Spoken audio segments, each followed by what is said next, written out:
If you're seeing a GoDaddy Error 502, don't worry. In this video, I'm going to show you a few quick steps you can try to fix it fast.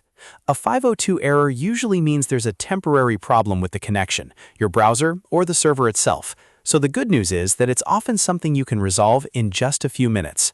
If this tutorial helps, make sure to hit the like button and subscribe for more simple tech fixes. Let's jump right in. The first thing you should do is refresh the page.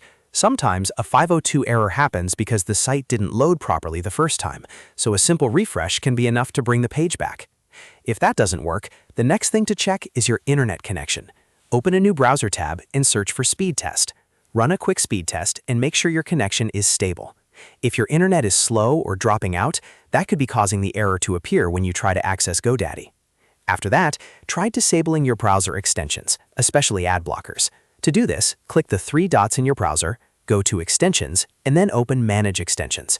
From there, turn off any ad blockers or other extensions that might interfere with the site loading correctly. Sometimes extensions can block scripts or page resources, which can trigger errors like 502. If the page still isn't working, clear your browser cache. Again, click the three dots in your browser, go to Delete Browsing Data, and make sure Cached Images in Files is selected. Then click Clear. Clearing the cache removes old stored data that may be causing the site to load incorrectly. Once you've done that, try loading the page again. And if you still see the GoDaddy Error 502, the issue may be on GoDaddy's side. In that case, the best thing to do is wait a few minutes and try again later. Server-side problems often fix themselves after a short delay, so patience can actually be the quickest solution.